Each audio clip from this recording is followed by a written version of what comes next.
pode te tirar daí. Pronto. Ah, pastor, para ele me tirar daqui, eu preciso de quê? Primeiro, descobrir onde você está. Segundo, descobrir o que te levou para esse ambiente. Mas tem um versículo nesse texto que para mim faz toda a diferença. Senhor nosso Deus e Pai, em nome de Jesus, eis aqui a tua palavra. Continua falando conosco, usa-me como um canal de bênção, em nome de Jesus. Você pode dizer amém? Antes de olharmos esse texto, vamos ter uma noção do que precede isso. O capítulo 28 conta a história do pai de Ezequias, seu nome Acaz. Acaz inicialmente foi um bom rei, é verdade, mas se perdeu no caminho. E com se afastar da presença do Senhor, Acaz leva para seu reinado a humilhação, a desonra, as invasões, certo? As mulheres ficam viúvas, mulheres estupradas, crianças órfãs. O poder econômico do reino de Acaz se perdeu. As nações sabiam, certo? Que aquela nação não esboçava resistência basicamente a ninguém. Sob esse ambiente, Acaz vai embora, ele morre. E seu filho de 25 anos de idade começa a reinar. Ezequias faz algumas coisas muito importantes que eu acho que vale a pena nós ressaltarmos. Ezequias é alguém que quer fazer uma leitura correta. E mais do que fazer uma leitura, ele quer sair daquele ambiente. Ele quer deixar aquela situação. Ele quer retomar o controle de uma nação que tem por Deus o Deus verdadeiro. Vai ser fácil? Não. Mas ele sabe que consegue fazer isso. Então deixa eu te explicar uma coisa muito importante. Todas as vezes que você enfrenta uma dificuldade, você pode sair dela como uma vítima. Ela pode ser ruim demais para você a ponto de transformar você num vilão. Porque o processo de maldade, na verdade, não tem apenas um interesse de te fazer o mal. Fazer o mal é só a metade do download. O download está completo. Satanás tem que te fazer o mal, mas te deixar uma pessoa má também. Porque aí a missão está cumprida. Então algumas pessoas, quando enfrentam dificuldades, se tornam vítimas. Sabe? Aquela historinha mole de que a vida é difícil. Sabe, porque eu sofro por causa do meu pai, por causa disso, por causa daquilo. A culpa sempre tem que estar em alguém. O segundo, ele fica tão ferido que ele se torna uma pessoa má, ruim. E você tem a terceira pessoa, aquela que resolve vencer. Mas pastor, aprenda uma coisa. Todo lugar que tem gente muito boa, pode contar que tem alguém que vai se perder. Por escolha. E todo lugar que pode ter gente muito ruim ao seu redor, pode ter certeza, tem alguém que vai vencer. Então, as companhias e o ambiente pode afetar, pode, mas a decisão é sua. É você que decide. A vida é dura para quem é mole. E qualquer desculpa que você dê pro seu fracasso, ele continua sendo fracasso. Então o pai desse cara, numa linguagem minha aqui, popular, era um Zé Ruela. Você tá entendendo? Um camarada que pensa num cara que fez besteira, mas ele morreu. Um garoto de 25 anos de idade assume o governo. Olha só, um governo que não tem dinheiro, um governo que não tem exército, um governo que as emoções estão embaixo. Pensa num troço ruim. É o que o Ezequias vai pegar. Mas presta atenção o que ele faz. A primeira coisa que Ezequias faz é descobrir onde ele está. É olhar o seu momento, o seu presente com uma visão realista. Por pior que seja, é a sua situação atual. Ele faz uma leitura. Onde nós estamos? Eu não sei se você reparou, mas o texto que li, olha o que ele diz a partir do verso 6. Nossos pais transgrediram, fizeram o que era mal aos olhos do Senhor nosso Deus, o deixaram, desviaram o rosto do tabernáculo do Senhor e lhe viraram as costas. Também fecharam as portas do alpendre, apagaram as lâmpadas, não queimaram incenso, nem ofereceram holocausto. Por isso veio a grande ira do Senhor sobre Judá e sobre Jerusalém. Ele sabe exatamente onde eles estão. Ele fez uma leitura real. E quanto mais rápido você olhar o seu presente com clareza, por pior que ele seja, talvez a sua situação financeira já tenha sido boa, mas hoje não é mais. Hoje está difícil. Eu lembro, eu fiquei desempregado, meus filhos estudavam em escola particular e eu não tinha como pagar, não dava. Aí eu olhei para minha esposa e falei, e agora? Tava no meio do ano, tinha que sacrificar um dos meninos, tinha que sacrificar, não dava. Eu tinha uma ajuda que dava para pagar a de um, mas não dava do outro. E aí minha mulher falou, Cláudio, não dá para pegar emprestado? Eu falei, dá, mas o mês que vem eu não tenho nem como pagar um empréstimo e nem a outra prestação, ou a outra mensalidade. E ela falou, vai ter que fazer o quê? Eu falei, vamos ter que tirar o garoto, vamos tirar o menino do colégio particular e vamos colocá-lo no colégio. Eu queria aquilo, era triste, chato, humilhante, mas era minha real ali. Pronto, fui lá e tirei o garoto, cheio de fé que eu ia arrumar uma vaga para ele no colégio público. O menino não conseguiu. Conclusão, o garoto perdeu um ano, mas era minha realidade. realidade é o que eu estava vivendo no momento. Você está entendendo? Olhe para o seu casamento como ele está hoje. Olhe para os seus filhos como eles estão hoje. Olhe para a sua caminhada com Deus como ela está hoje. Eu não quero saber o que você já viveu com Deus, o que você sonha em viver. É importante que você tenha uma visão nítida do que está acontecendo com você hoje. Olhe com clareza, porque senão você não vai sair daí. Tá ruim, tá ruim. Pastor, meu casamento tá uma droga, então tá uma droga. Entendeu? O que você tem que fazer? Sair desse vício. Não é droga? Então você tem que fazer alguma coisa para esse troço melhorar. Entendeu? Sua situação financeira, sua vida com Deus, eu não sei. Eu sei que as pessoas têm medo de olhar a sua realidade, porque talvez vai encontrar com algo que não está muito afim de ver. Então fica negligenciando. O Ezequias não. Ele olhou e falou, nós estamos, a chapa tá quente. Tá ruim, papai morreu e deixou esse pepino, essa batata quente. E eu sei exatamente onde nós estamos. Estamos onde? Debaixo da ira do Senhor. Pronto, o Senhor nos entregou essa perturbação que nós estamos vivendo. Então ele já sabe exatamente onde está. Você consegue olhar hoje com clareza onde está seu relacionamento com Deus? Sua realidade é o hoje, é o aqui, é o agora. Posso ouvir um amém? Então sua situação pode não ser agradável, mas você tem que enfrentá-la. Você pega seu boletim agora, chega no final do ano, meu Deus do céu. Você ficar burro, você tem que melhorar muito, segundo suas notas.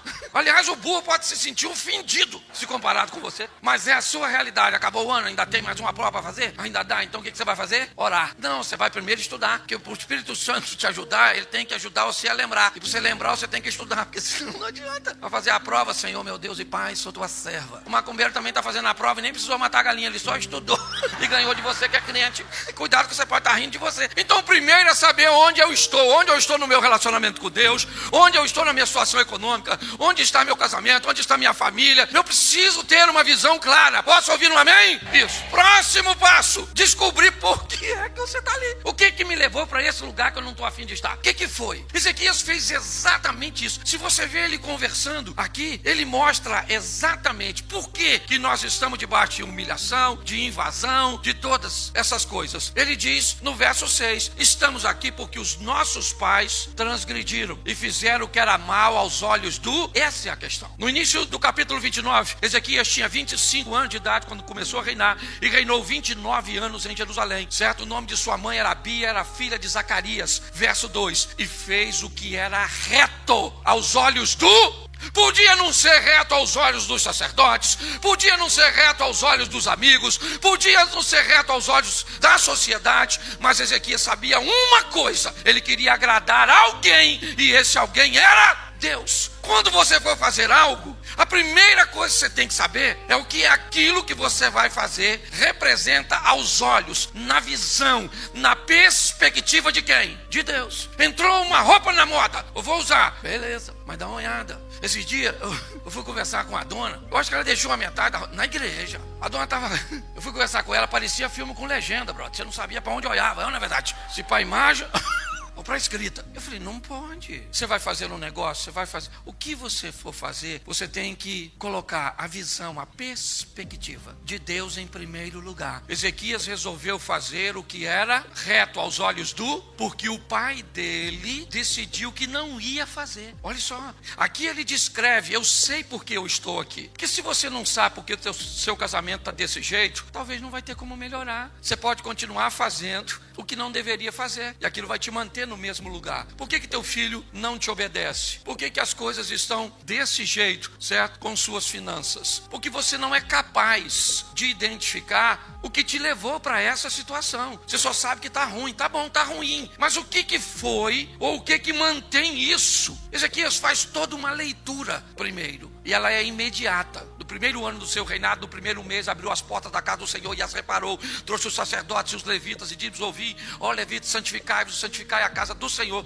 Deus de vossos pais, tirai do santuário toda a imundícia. Preste atenção, ele sabe exatamente o que está fazendo. Eu sei onde estou no ambiente de invasão, humilhação, escárnio, pronto. Eu sei porque eu estou aqui. Por que eu estou aqui? Porque os nossos pais fecharam as portas, apagaram as lâmpadas, não queimaram incenso, viraram as costas para o Senhor. Nossos pais resolveram fazer o que agradava os homens e esqueceu de fazer o que agradava a Deus. Ele está no caminho certo, é verdade. Mas ele precisa saber de mais uma coisa. Ele já sabe onde está, ele sabe o que o levou para ali, mas apesar disso ser muito importante, ele precisa descobrir algo poderoso. Como eu posso sair daqui? O que eu tenho que fazer para sair dessa situação? E mais do que sair, eu preciso levar o povo que está debaixo da minha responsabilidade. O que eu vou fazer para mudar esta situação? Para tirar minha família de onde está e levar para onde eu acredito que seja o melhor lugar. Para levar a minha situação econômica de onde está para uma outra situação. Para levar o meu relacionamento com Deus de onde está para onde eu acredito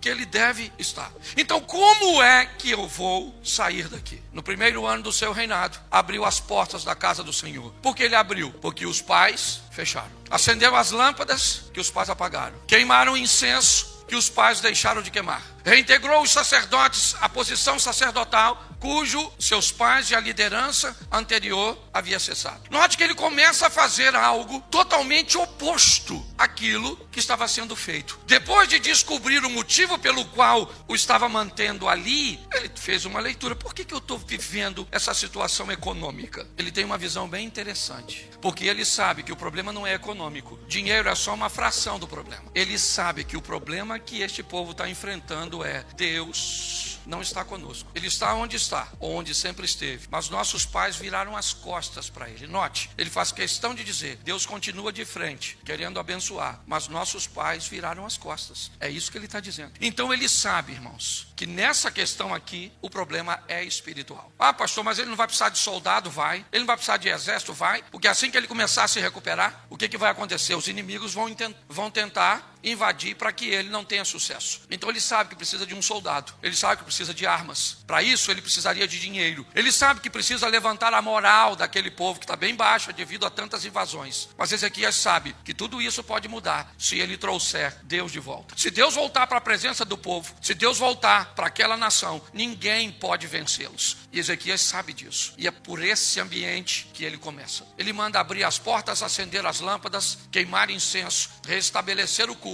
Por quê? Porque ele sabe que se Deus voltar, as coisas serão diferentes. Então, depois que tudo está montado, a estrutura está montada, o culto está restabelecido, estão queimando incenso, está tudo direitinho, certo? Ele pede oferta. E é interessante por quê? Porque se você observar o capítulo 28, na descrição de Acais, indica que o povo já não tinha mais o que levar. Acais pegou os bens dos príncipes e deu de presente ao rei da Síria para conseguir paz. Quando acabou os recursos, sabe o que ele fez? Entrou no templo do Senhor, certo? E pegou os pertences da casa do Senhor e ofereceu como presentes, que não adiantou nada. Mas isso aparentemente demonstra que o povo não tinha dinheiro. Mas quando Ezequias começa a mostrar para todo aquele povo que a presença de Deus poderia retirá-los de onde ele estava, porque eu não sei onde você está, eu só sei de uma coisa: Deus pode te tirar daí. Pronto. Ah, pastor, para ele me tirar daqui eu preciso de quê? Primeiro, descobrir onde você está. Segundo,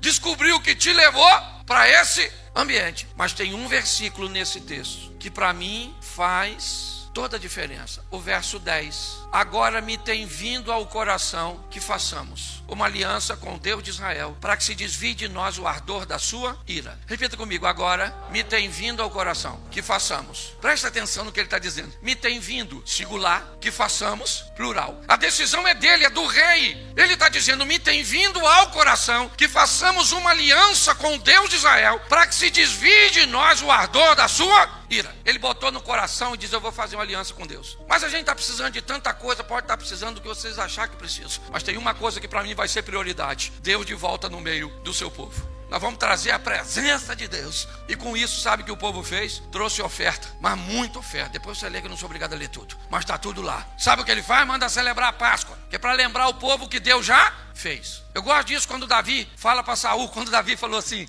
eu vou matar esse maluco desse gigante aí. O pessoal falou: esse garoto não regula bem não, você deve ser droga isso. Os meninos usar crack e aí ficar com a mente perturbada, quer encarar o gigante. Aí levaram o Davi para o Saul. O Saul falou: Davi, deixa eu falar uma coisa para tu, menino, você não pode lutar contra esse cara, olha o tamanho dele, cara. quase matou a mãe dele quando nasceu. O cara grande, não tem essa história. Você não pode enfrentar ele. Onde Davi mexeu? No passado. Que às vezes tem que olhar. Você tem um carro, no carro você tem um para-brisa, sim ou não? Ele está ali para você olhar para onde? Para frente. E você tem um retrovisor, ele é menorzinho. E ele serve para você olhar para isso. Você olha bastante para frente, mas de vez em quando tem que dar uma olhadinha. Para lembrar do que Deus já fez. Porque se você lembrar o que Deus já fez por você, eu não sei por você, mas por mim, menino, eu vou te falar, eu nasci, mas pensa numa situação, eu descobri a duras penas que o pobre não troca de roupa, pastor. É a roupa que toca de pobre. Olha, eu morava numa casa, num ambiente tão apertado, a gente dormia 3 numa cama, que nós sonhávamos o mesmo sonho.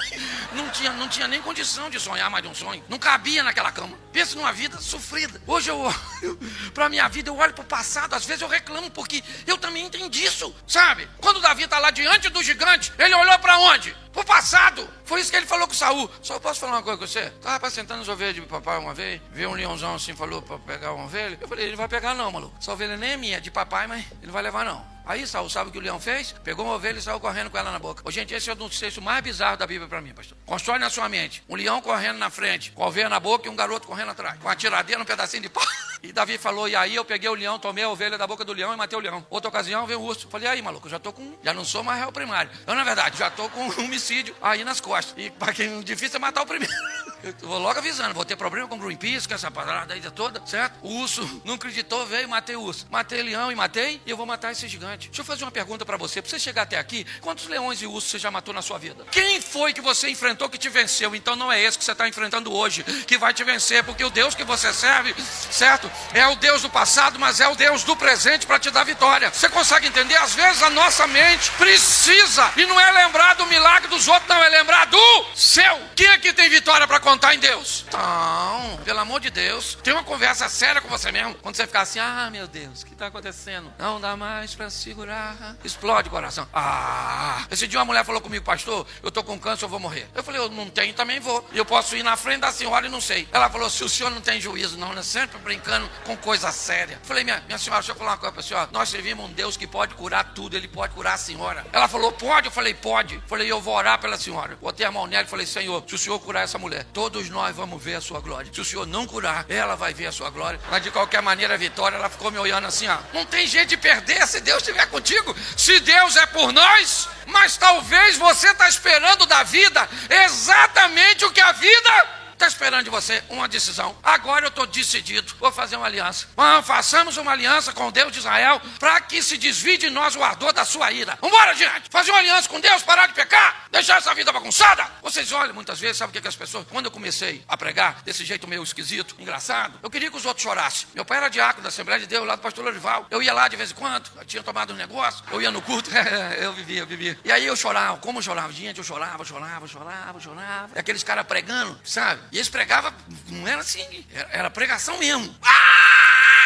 O cara botava a terceira e ia até São Paulo. Eu, na verdade, não sei como é que chegava o motor, mas eu chorava.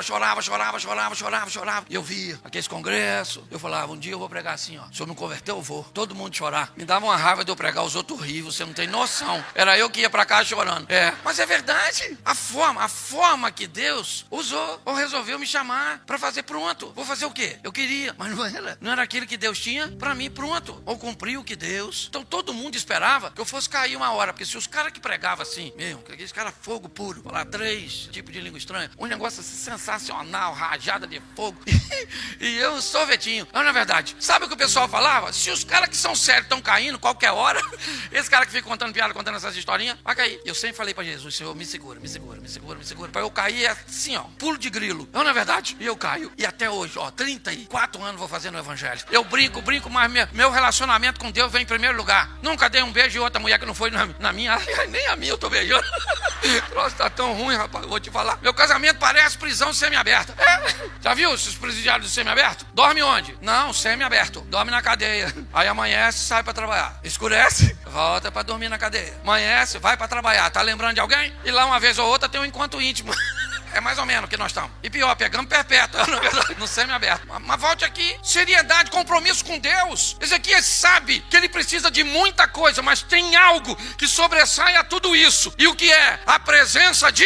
Então ele trouxe Deus de volta. As nações vizinhas sabem? Não. Mas quem está lá dentro já sabe. O povo já está indo para a Páscoa. Está orando, certo? Está adorando. Está ofertando fidelidade. Todo mundo lá de dentro já sabe que Deus está presente. Ah, mas o pessoal lá de fora já vai saber. Eu gosto disso. Descobri onde eu estou. Não quero estar aqui. Então o que me trouxe para cá? Porque eu preciso parar de fazer. Descobri o que me trouxe para cá. Então tá certo. Agora o que vai me tirar daqui? Bom, é o oposto do que me trouxe para cá. Entendeu? O ônibus que leva você para Xerém é o mesmo que traz você de Xerém para cá. Entendeu? Deixa você aqui na Avenida Brasil. Olha só. Então, diga para quem tá do seu lado, você só tá aí porque quer. É isso aí. Olha só. Agora, Ezequias fez tudo certinho, sim ou não? Agora dá para colocar um versículo aqui para mim? 2 Crônicas, capítulo 32, o verso de número 20. Porém, o rei e o profeta, filho de Amós, oraram por causa e clamaram ao... Depois de tudo que Ezequias fez, todo mundo lá dentro já sabe que Deus está lá. Tá tudo tranquilo, mas o pessoal lá de fora não. Vem um tal de Senaqueribe, cerca, manda uma carta horrorosa, mas pensa numa carta abusada do Senaqueribe. Sabe o que ele falou com o povo? Pessoal, tradução minha. Não acredita no Ezequias não, hein? Porque meu pai ganhou do pai dele, ó. Ou seja, eu tô acostumado a ganhar e ele tá acostumado a perder. Então eu vou logo avisando. É melhor vocês se renderem, porque eu vou entrar aí e vai dar ruim. Sabe por quê? Porque ele falou para vocês servirem apenas um Deus. Quero ver quem é o seu Deus. Pensa num cara bagunçado, o Senaqueribe. Mas aí eu gosto, verso 20. Porque agora eu vi que Ezequias resolveu colocar mais alguém. Porém, o rei Ezequias e o profeta, filho de Amós, oraram ao céu por causa disso. Eu imagino isso aí, é a minha cabeça, tá bom? Eu imagino o Ezequias falando, Isaías, chega aí. O negócio tá ruim fora, hein? Pô, eu empreguei os caras de novo, fiz cultinho, tá queimando incenso. Pô, festinha da Páscoa. Deus tá de volta. Pô, não era pra esse cara aí não vir aqui, não era pra Deus detê-lo. Vamos orar. Você viu a carta que ele mandou? Eu não gosto de fofoca não. Se eu fosse o Ezequias, na minha oração, eu ia fazer assim. Senhor, falar uma coisa pro senhor. O senhor sabe de tudo, né? Mas o senhor escutou o que o Senaqueribe falou do senhor? Ele falou um negócio de mim, mas de mim eu nem ligo não. Papai era ruim mesmo, então talvez eu não... Mas do senhor, ó, não gosto de influenciar ninguém negativamente não, mas se eu sou o senhor, não deixe isso não. Falar assim do senhor, o senhor tem que fazer alguma... Eu não sei como é que ele orou. Eu sei que ele e o Isaías foram orar ao... Isso. Você quer mudar a sua estrutura, mude suas companhias, mude seus relacionamentos. Comece a andar com quem ora, com quem jejua, com quem obedece, com quem lê a Bíblia. Esse dia eu fui falar de casamento feliz. Veio uma mulher me dar uma dura. Pastorzinho! Falei, o que foi, dona? Que mundo o senhor está? Falando que casamento feliz, que casamento é bom. Porque minhas amigas tá tudo divorciando, os casamentos estão tudo uma droga. Que mundo o senhor está? Eu falei, menina, eu tô no meu. Os casamentos dos meus amigos estão legal. Não tá perfeito, não. Tem hora que tá ruim, né? Tem hora que sim. Deixa esse negócio pro outro dia. Eu falei pra ela, então você muda de mundo. Arruma outras companhias. O Ezequias chamou o Isaías, oraram. E olha o que diz o verso seguinte, o 21. Pão 21, santo. Então o Senhor enviou um anjo. Eu gosto desse texto. Quantos anjos? Não é esquisito? Tá lá o Senaqueribe com todo o exército. E me permite pensar Deus falando da oração do Isaías com Ezequias. Exclamando. Deus falou, vai um anjo só. É um só. Não precisa não. Vamos humilhar o Senaqueribe. Um anjo. Pensa. Você acha que tá com um problemão? Deus pode enviar um anjo hoje pra sua casa, pro hospital, pros seus negócios, pro seu currículo, pra sua vida, pro seu casamento. Um anjo. Isso é uma vergonha. A gente às vezes tem medo quando Deus se mandar pensa um anjo chegando, matando tudo. Tudo não, porque ele só matou valente. Os covardes ele não matava não. Por quê? Por causa da propaganda. Alguém tem que contar pros outros o que aconteceu. Fofoca é a alma do negócio. O anjo fazia assim, ó. Quem corria, vivia. Quem encarava, morria. Um anjo. Aí os caras que correu. O pessoal do povo de Deus, de Israel, já sabe que Deus está lá, sim ou não? Mas o pessoal lá de fora já sabe? Então eles precisam saber. Que agora eles estão sob nova administração. Agora, olha que coisa legal. Todo mundo ficou. Quem correu, correu. Pensa ele chegando lá longe e falando, nossa, eu tô até com cãibra. Corri pra caramba, mano. Mas o que foi? Zequias, mano. Zequias, rapaz. Zequias é filho de Acais. Zequias não vai dar em nada. Nem assim não, rapaz. Zequias nem Acais não, mano. Ele tava andando com outro cara lá, um tal de um profetinha lá. O cara falaram com Deus, mano. Deus mandou um anjo, estilo Matrix. O cara matava com força mesmo, anjo matador. Isso aí. Alguém deve ter perguntado, um anjo só maluco, se tem 12, eu não consigo fugir. Não é verdade? Deu sorte que o anjo tava matando aqui, eu fugi. Sabe o que o texto diz pra acabar? Que agora as nações lá de fora, ou seja, os caras que estavam a fim de brigar com Zequias, vieram. Depois você lê. Trazendo presente. Coisas preciosíssimas. Sabe pra quem? Pra Deus. E também trouxe os presentinhos aqui. Mas eu imagino aquele pessoal chegando, Zequias, falei com o Sinaqueribe, não se mete com o Zequia. Zequia é menino bom, garoto novo, mas cheio de Deus. Zequia, que ninguém tá querendo brigar com você não, que todo mundo é amigo, aperta a mão. Isso. Eu trouxe umas coisas assim pro Deus, o chefe do anjo. E também trouxemos um presentinho pra você, porque você é assim, com o chefe do anjo. Eu acho gente, eu morro de rir na Bíblia. Olha só, um garoto de 25 anos decidiu que ia sair, saiu. Decidiu que ia mudar e mudou. Porque o que você precisa viver não depende de Deus, depende de uma ação sua. Saia daqui hoje para viver o extraordinário. Amanhã, ou no culto que foi anunciado do milagre, você vai subir aqui para contar o teu. Você tá entendendo? A história que você viveu e pronto. É assim que funciona. Mas depende de quem? De você. Eu falo isso lá na igreja que eu pastorei. Depende de vocês. Não tá afim de viver milagres? Fica aí, escutando. Uma hora Jesus volta, vocês vão tudo pro céu. Mas eu tô afim só de ir pro céu, não. Eu tô afim de trazer o céu pra terra. Viver o incrível, o extraordinário, sensacional. E isso depende de quem? Do Satanás. Não, depende de você. Tem gente demais frequentando sua vida, tem gente demais frequentando sua intimidade, tem gente demais participando de coisas da sua vida que não deveria participar. Isso está consumindo você. Quando você for orar, entra no seu quarto e fecha a porta. De portas fechadas, você vai orar ao Senhor. Eu quero expor a vocês alguns textos hoje que mostram os ambientes de milagres feitos de portas fechadas, com poucos espectadores, com poucas pessoas tendo acesso. Coisas que aconteceram na intimidade, porque envolviam um grupo pequeno de pessoas ou situações extremamente desafiadoras. A minha preocupação hoje está concentrada em não oferecer promessas cujas quais Deus não irá cumprir, não porque não pode fazê-lo, mas simplesmente porque não disse que faria. Quando entendemos ou encontramos esse ambiente, que poderíamos talvez dizer de tão fechado e escondido, poderíamos chamá-lo do esconderijo do Altíssimo, aquele ambiente onde ele é dividido por você e Deus, ou talvez alguns dos seus, onde você vai tratar de coisas dificílimas, de situações extremamente desagradáveis, que podem variar de problemas financeiros, problemas de saúde, paixões inadequadas, mas um ambiente frequentado por poucas pessoas, um ambiente restrito, restringir o acesso. A palavra porta aqui não necessariamente deve ser vista como aquilo que nós reconhecemos hoje como porta, mas aquilo que pode restringir o acesso, dizer quem é que vai participar ou não. É isso que eu quero que você observe, porque eu sei que muitos de vocês estão aqui há muito tempo, buscando coisas desafiadoras, certo? Difíceis, pelo menos é difícil para você. E talvez o cansaço, a exaustão já esteja tomando conta de você. Como o Miranda veio aqui falar de oferta, falando de automático, quantas pessoas às vezes acabam entrando por essas portas, por quê? Porque é dia de culto. Mas hoje não é dia de culto, gente. Então, porque é dia de culto, eu vim, tá bom. Mas qual é o seu propósito de vir cultuar ao Senhor? Eu não sei. Ou então eu me tornei um pedinte espiritual. Todas as vezes que venho, certo? Minha mão está estendida para que Deus possa agir em meu favor. É muito mais do que isso. E existe um ambiente, existe um lugar que eu posso construir, que você pode construir, frequentado por poucos, que muitos não devem fazer parte, mas que é o lugar onde o milagre pode verdadeiramente acontecer. Talvez não no modelo cujo qual nós gostaríamos, mas esse texto, ele nos narra esse ambiente, o secreto, um ambiente onde o que a mão direita ou a esquerda vai fazer, nem a direita ela deve saber.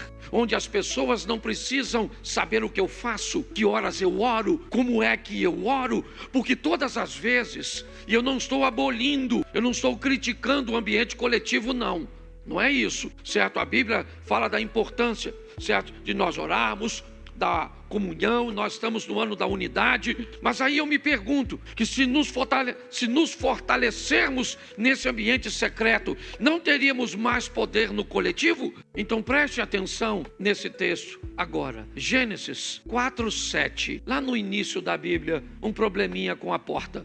Se fizer o que é certo, não é verdade que você será aceito? É Deus perguntando a Caim: mas se não fizer o que é certo, eis que o pecado está à porta, à sua espera. O desejo dele será contra você, mas é necessário que você o domine. Novamente nós temos a palavra porta aqui. E agora numa conversa que Deus está tendo com Caim. O pecado jaz à porta. E você tem que ter cuidado, porque o desejo dele será contra você. Mas cabe a você dominá-lo, ou subjugar o poder do pecado. Ele vai tentar te vencer, te dominar, exercer vitória sobre você, envergonhar você, sua casa, sua família, com seu comportamento, filho, envergonhar seus pais, com seu comportamento, pais, envergonhar seus filhos, com seu comportamento, esposa, envergonhar seu marido, com seu comportamento, marido, envergonhar sua esposa, com seu comportamento, membro, envergonhar a igreja, com o comportamento da liderança, envergonhar os membros, porque Satanás está sempre buscando uma situação para nos envergonhar, para conseguir entrar por essa porta que nós precisamos, certo? Aprender a restringir o acesso. É assim que funciona. Então nós vamos olhar 4 textos. Segundo livro dos Reis, 4:4. Preste atenção. Depois entre em casa, feche a porta atrás de você e de seus filhos. Preste atenção nesse texto. O que tem aqui? Um problema financeiro. Aqui tem um problema com dinheiro. É isso. Essa família está precisando de dinheiro para pagar uma dívida.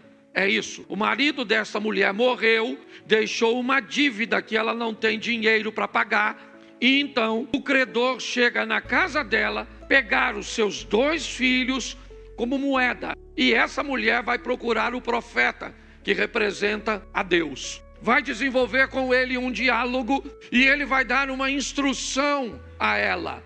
Preste atenção.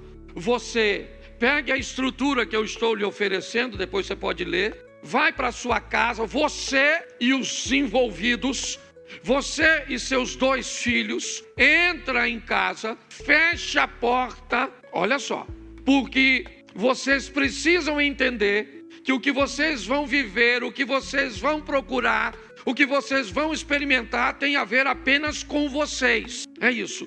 São recursos para livrar vocês. Então pegue todos os envolvidos e leve para esse ambiente de porta fechada. Por quê? Porque não interessa a mais ninguém.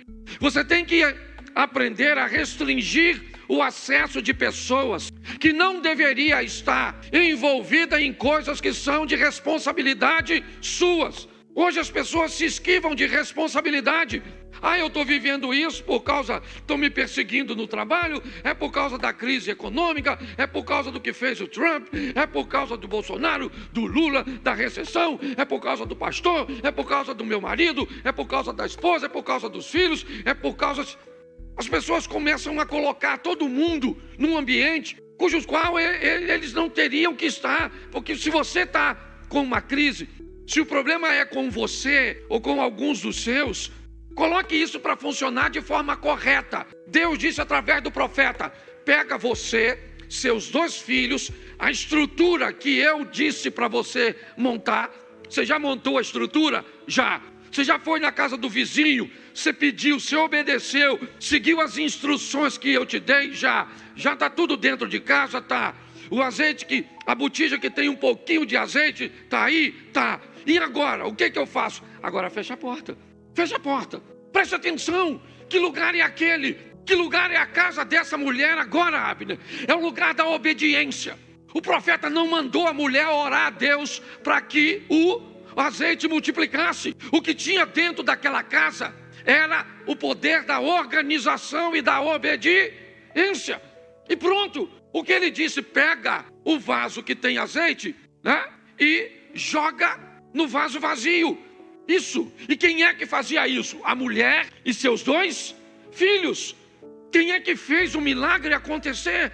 Os 3, certo? De porta fechada. Pare de trazer desculpas, vitimização, responsabilidade, que não existem. são apenas pontos de apoio que você busca para ancorar seu fracasso. Para parecer que não é seu, a culpa é da sua sogra. Para parecer que não é seu, a culpa é do vizinho. Para parecer que não é seu, a culpa é do outro. Sempre a culpa é de alguém. Pare com isso, feche a porta, tira dessa casa, tira deste ambiente todo mundo que não faz parte disso e se prepare para viver com Deus, responsabilidade e obediência, o sobrenatural. Posso ouvir um amém? Isso! Então nós precisamos entender o valor de uma porta fechada. Para entendermos, você precisa de recurso? Precisa. Pessoas podem te ajudar? Até podem, mas não querem ou não estão nem aí para o seu problema. Então tá bom, nem todo mundo tem esse tipo de problema, nós vamos olhar outros. Mas é importante você entender a responsabilidade que você tem e o poder da obediência. Obedecer, organização e obediência. E responsabilidade. Tá bom. O que você tem em casa? Eu não tenho nada em casa. Calma, é isso que ela diz. Eu não tenho nada na minha casa. Calma. Você tem uma casa, você tem 2 filhos, você tem saúde, você tem uma série de coisas. Então pare de dizer que não tem nada. O que você tem? Busca. Eu tenho um pouco de azeite. Então tá bom, vamos fazer o milagre ou começar o seu milagre a partir daquilo que você tem. Você pode crer nisso? Você está esperando algo extraordinário, pirotécnico, sensacional, e Deus está esperando você se responsabilizar, se organizar, fechar a porta, obedecer e viver o incrível, o sensacional e extraordinário. Vamos para o segundo texto? Coloca para mim. Ainda no capítulo 4, verso 21. Ela subiu e o deitou sobre a cama do homem de Deus, fechou a porta e saiu. Preste atenção nesse texto. Está no mesmo capítulo do anterior. É a história de 2 mulheres, certo? A viúva e a sunamita, de segundo livro dos Reis, capítulo 4. Essa é a história e o problema aqui não é grana. A mulher aqui, ela é rica. Ela não tem problema no casamento, ela é bem casada. Ela é extremamente conectada com seu marido. Tudo que vai fazer, eles fazem juntos. Compartilham, são parceiros, são amigos, são amantes, são sócios. É um casamento extraordinário, é verdade. Mas ela tem um problema. O filho dela morreu. E toda a grana que ela tem não pode trazer o filho de volta. Então ela vai ao mesmo profeta, a Eliseu. Mas antes de ir, ela vai deixar seu filho em casa. E me parece, pelo menos o texto me indica, que ela não contou nem para o marido. Ela não contou para o marido, provavelmente porque o dia que Eliseu disse que ela ia ficar grávida, o marido não estava. Só chamou ela na porta. Então ela sabe que a responsabilidade é dela. Ela chama o marido e diz: eu preciso encontrar. Manda preparar um jumento para mim. Manda preparar um transporte porque eu preciso falar com o profeta. Ele diz: hoje não é sábado nem lua nova. É o que o marido diz para ela, o que indica que provavelmente ele não sabe o que está acontecendo, porque ela fechou a porta, botou o filho morto na cama e fechou a porta. Olha isso. Lá dentro tem um problema que ela vai resolver com o profeta lá fora. E aquele problema não interessa a mais ninguém. Ela chama a responsabilidade para si. E ela vai lá falar com o profeta, com o homem de Deus, que representava o próprio Deus aqui na terra. Pois era assim que funcionava naquela época. E quando ela vai atrás dele, ele manda o seu assessor na casa dela. Ela diz: não, senhor. Lá em casa vai o senhor. A porta está fechada. Eu vim aqui para levar o senhor para a minha situação. O que eu estou vivendo ninguém pode resolver. E eu não vou ficar conversando com ninguém. Você lembra quando ela está chegando perto? Eliseu diz para Geazi: vai lá e pergunta a ela o que está acontecendo. E ela perguntou: vai bem contigo? Vai bem com teu filho? Vai bem com teu marido? E ela respondeu o quê? Por que ela respondeu vai bem? Ia bem sim ou não? Ia bem sim ou não? Mas ela disse que ia bem? Por quê? Porque ela não queria perder tempo.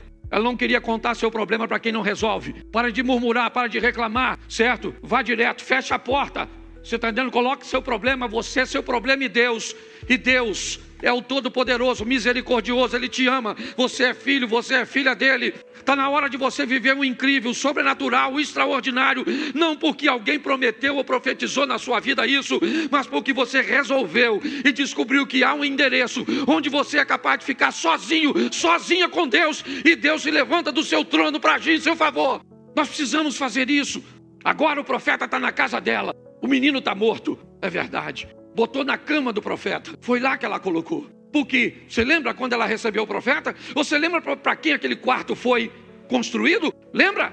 Vejo que este que passa por nós é um santo homem de... Ela fez um quarto para Eliseu? Não, ela fez um quarto para Deus, o Deus que estava em Eliseu. Está na hora de nós tomarmos posse daquilo que Deus nos concedeu. Uma intimidade, um ambiente íntimo, onde você pode sentir a presença de Deus, saber que Ele está ali. O Espírito Santo está te ouvindo, agindo, movendo nas coisas pequenas. Ele pode resolver coisas que envolvem dinheiro, sim. Já vimos isso no texto anterior. Mas agora não. Agora é aquilo que o dinheiro não pode resolver. Nós precisamos entender isso. O poder da porta fechada. A porta fechada, não tem problema. Você quer orar no monte, ore. Você gosta de orar num montão de gente, você gosta. Faz o que você quiser, mas aprenda uma coisa. Um ambiente onde está você e Deus é o mais poderoso para você. Para você, tá certo? Então se fortifique nesse ambiente e depois você pode compartilhar. Não tem problema nenhum não. Mas é importante você entender isso. Vamos para o terceiro texto? Marcos 5,37. Jesus não permitiu que ninguém o acompanhasse, a não ser Pedro e os irmãos Tiago e João. Jesus fecha a porta ao ir para a casa de Jairo, o chefe da sinagoga. Jesus acaba de desembarcar em Cafarnaum, e ao descer em Cafarnaum, Tabita, ele desembarca e o Jairo vai abordá-lo, chamando para que Jesus fosse à sua casa. Eu preciso que o senhor dê um pulo lá na minha casa. Então Jesus está envolto numa multidão. O que tem na casa de Jairo? Jairo mesmo disse: minha filha está morrendo. Minha filha está morrendo e Jesus está aqui e está indo para a minha casa. O que o pessoal vai fazer? Nós vamos lá para vermos isso. Então não tem nada de errado nisso. Todo mundo quer ver o que vai acontecer, até porque é o influente chefe da sinagoga. É Jairo. Jairo vai perder o cargo, vai perder tudo por causa disso. Ele não vai ser mais o chefe da sinagoga, porque se humilhou a pedir ajuda para o filho de um carpinteiro. Mas ele não quer saber. O que está em jogo é o futuro de sua família, é a sua filhinha. Então ele vai.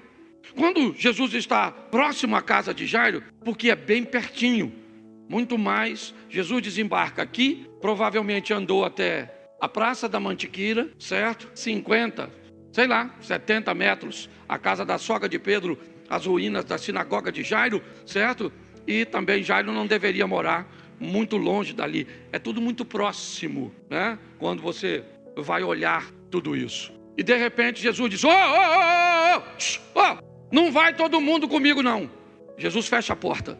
Não uma porta física, com uma fechadura, com uma dobradiça, não. Ele fecha a porta de acesso.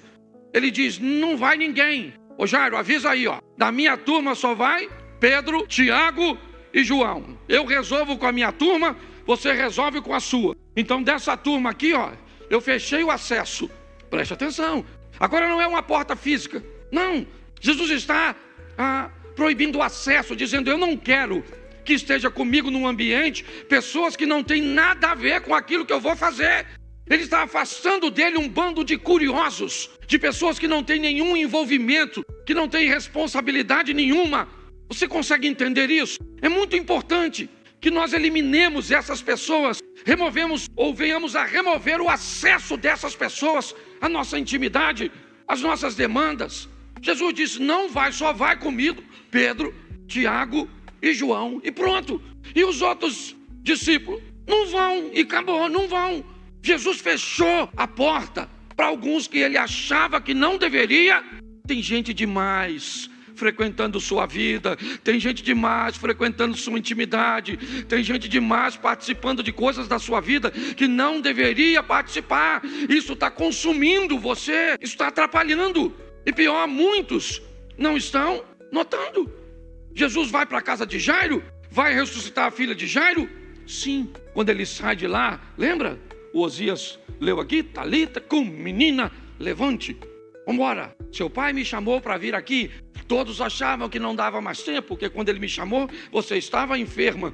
E no caminho, antes de chegar aqui, você acabou morrendo.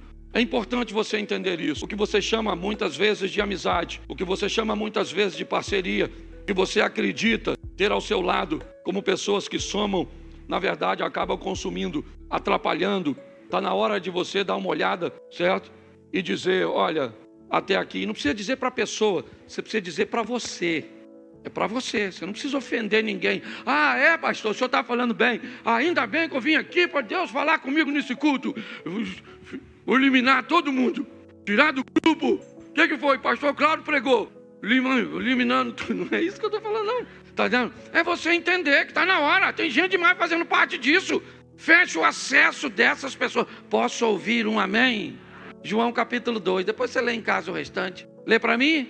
3 dias depois houve um casamento em Caná. Eu gosto muito dessa passagem, porque ela me dá a ideia de uma porta.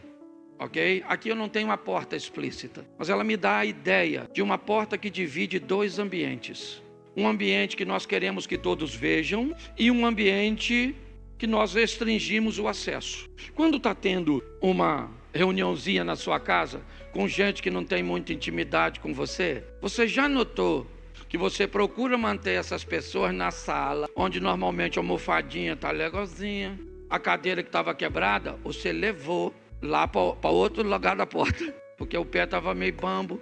Normalmente, se o sofá tinha... Já sentou naquele sofá que parece que tem um, que vai levar você para outro planeta, certo? Alguém vai botar alguma coisa ali para dar uma disfarçada, porque ali é um ambiente onde todos vão, mas do outro lado é um lugar de pouco acesso. Eu gosto dessa passagem, porque tem alguém que me parece aqui, me permita aplicar desse jeito, que frequenta os 2 ambientes. Maria é alguém que atravessa a porta e pode ir lá ver onde está a bagunça, as garrafas PET vazias, o saco de lixo, a louça, mas ela também vem aqui fora, onde as coisas estão acontecendo. Aquela porta estava fechada para muita gente, e deve ficar, mas não estava para Maria.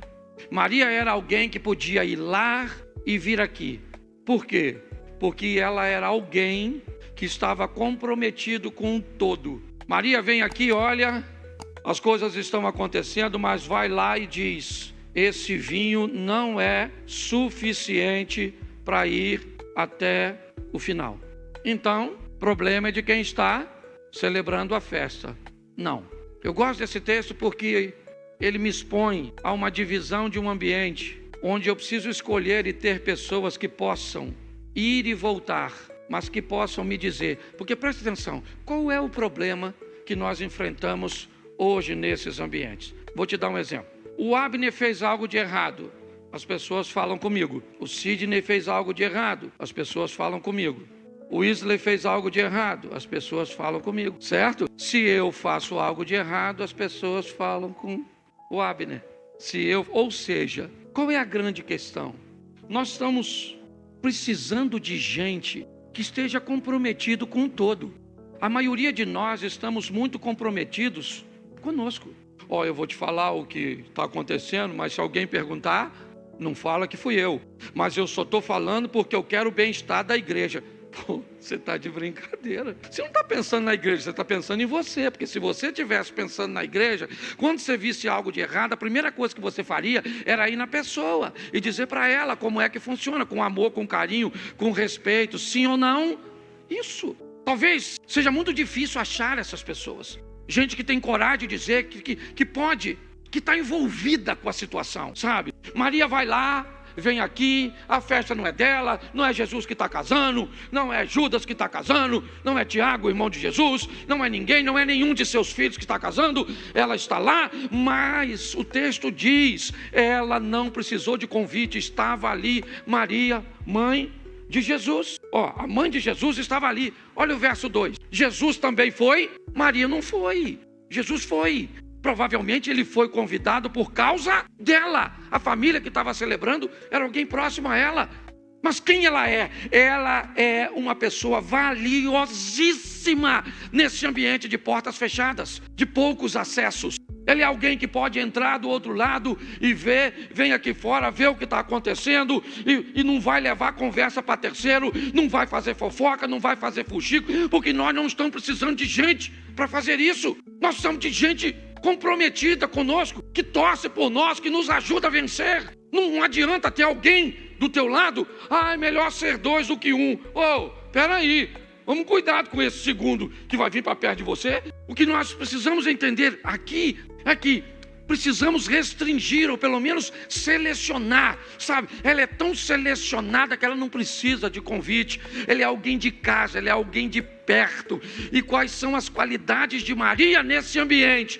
Ela é alguém que pode frequentar a minha intimidade, pode saber quem eu sou, pode saber como eu fico nervoso, quando eu fico nervoso, pode saber quem eu sou, certo? Nos meus negócios. É alguém que sabe. E mesmo há um tempo atrás, eu não estava bem, eu tinha chegado de viagem e eu cheguei no trabalho, no sítio, e eu vi algo que não me agradou. Eu precisava usar, eu tinha uma ferramenta e eu tinha 5 baterias para essa ferramenta. E quando eu fui usar essa ferramenta, nenhuma das 5 baterias estavam carregadas. E aí eu não estava bem, eu me explodi. Eu explodi, fui grosso, fui ríspido. E aí o rapaz que trabalhava comigo no dia seguinte pediu para ir embora, com toda razão. E eu achei que ele tinha razão de ir embora, porque eu fui grosso. Ele trabalhava comigo há quase 4 anos, e eu fui grosso com ele. Então eu não fui legal, eu não fui cortês. Eu nunca tinha agido daquele jeito. Mas naquele dia, eu agi. Então quando ele foi embora, obviamente que eu fiquei muito triste. E comecei a ponderar e perguntar se não era importante que eu me desculpasse e que pedisse a ele para que não fosse embora. E para minha surpresa, nas minhas orações, eu recebi uma instrução de Deus: não tenha perto de você pessoas que não são capazes de entender que você pode ter um dia difícil. Deixe ele ir embora, pague tudo a ele, peça perdão a ele, mas ele não deve trabalhar mais para você, porque ninguém que só é capaz de conviver com seu dia bom merece estar com você todos os dias, porque você nem sempre vai ter um dia. E eu fiz dessa forma, paguei tudo, certo? Nunca toquei nesse assunto, estou contando isso hoje aqui, mas nunca, não estou usando o nome, certo? Mas ele não soube lidar com o meu dia ruim. Então não pôde, ele teve acesso a uma intimidade minha que ele não conhecia, a uma pessoa que ele não estava, e isso pode acontecer. Por que é que você tem tantos problemas às vezes no seu casamento? Por quê? Porque seu cônjuge, certo? Ele vê o pior lado seu, ele também vê o melhor, às vezes não valoriza, certo? Mas, e quem não sabe lidar com seu dia ruim, certo? Não está apto para viver com você. E é assim que funciona. Maria era alguém que podia cruzar essa porta. Podia, porque tinha acesso. Eu não sei se Jesus tinha. Não sei. Mas provavelmente não tinha. Provavelmente Jesus aqui como ser humano não teria autoridade nem intimidade para cruzar aquela porta. Porque eu não estou falando de coisas espirituais. Gente, não espiritualiza. Você tem que ser capaz de selecionar suas amizades, suas sociedades. Quem vai estar perto de você, de seu casamento, de seus filhos. Você precisa saber o que é que está entrando na sua casa, certo? Por televisão, por dispositivos. É assim que funciona. Então feche a porta, porque esse ambiente de porta fechada, esse ambiente recluso, restrito, ele determina o sucesso. Maria foi lá dentro e viu, não tem vinho. Então ela foi lá fora e disse para Jesus: eles não têm mais vinho. Pronto, cumpriu a missão dela, mostrou o que estava acontecendo e pronto. Então pare de abrir a sua vida para todos, para todo mundo. Pare de contar seus problemas. Chega na igreja e desabafa, e conta isso, e conta aquilo outro. Para gente que não tem nenhum compromisso com você. Feche essa porta, feche a porta da sua casa. Envolve seus filhos, envolve seu casamento. É só você? Eu não sei. Mas esse ambiente de porta fechada, ele é valiosíssimo, porque preste atenção. Jesus diz: entra, fecha a porta e ora ao teu pai, e ele vai ouvir, e pronto. É assim que funciona. A porta foi fechada, o azeite multiplicou. A porta foi fechada, o menino ressuscitou. Jesus fechou a porta dos curiosos e a menina voltou à vida. É assim que funciona. A porta estava fechada de acesso, sim, mas quem entrava tinha compromisso. E o último texto que eu quero usar com vocês é 2º livro dos Reis, capítulo 6, verso 15. O servo do homem de Deus levantou-se bem cedo, e ao sair, eis que tropas, cavalos e carros de guerra haviam cercado a cidade. Então o moço disse a Eliseu: ai, meu senhor, o que faremos? Preste atenção. A porta está fechada. O exército da Síria havia cercado Dotã, a cidade, o lugarejo onde Eliseu estava. Dentro da casa tem duas pessoas, um jovem aprendiz e um experiente profeta. Dentro daquela casa tem duas visões. A visão imatura de um menino que ainda está aprendendo a lidar com as coisas e um homem amadurecido, forjado ao lado nada mais, nada menos que do profeta Elias. Esse é Eliseu. Um homem forte, firme, a porta está fechada. O exército não invade à noite. Seguindo ordens do rei da Síria, espera amanhecer para invadir e capturar Eliseu. Agora o rapaz abre a porta e quando ele olha para fora, ele vê o exército da Síria, carros, cavalos e cavaleiros. Ele está olhando, fez a leitura e logo depois sai Eliseu. Pela mesma porta, ele vê a mesma coisa que o rapaz. Ele olha, está lá o exército da Síria, carros, cavalos e cavalheiros. Duas pessoas olhando a mesma coisa. É o que nós temos. O rapaz aprendiz, o iniciante aqui, olhando os inimigos, e o homem de Deus, maduro, forjado, olhando aqui. Aqui você encontra um homem firme, seguro, tranquilo, estável. Aqui você encontra um menino desesperado, achando que não tem mais o que fazer, que tudo acabou. Os dois estão olhando para a mesma coisa, para o mesmo lugar e estão vendo coisas diferentes. Qual é a diferença entre as duas visões? A experiência, o relacionamento, a intimidade. Nós temos a visão de um menino ou de uma menina, a visão de uma menina sobre casamento, uma menina sobre intimidade, a visão de um menino sobre casamento, sobre fidelidade, sobre compartilhamento. Nós temos a visão infantil de um rapaz aqui. Simplesmente ele é novo, ele não tem experiência. Ele está olhando, certo? E o que ele está vendo o desespera. Aqui do outro lado não tem menino, aqui tem um homem.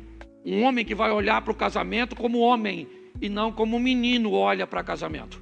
Aqui tem uma mulher, né? Me permito, que tem uma mulher firme, forte, uma mulher de Deus, olhando para a situação. Como estão seus filhos, como está sua situação financeira. Aqui tem uma menina. Então a situação é a mesma, mas quem enfrenta são duas pessoas diferentes.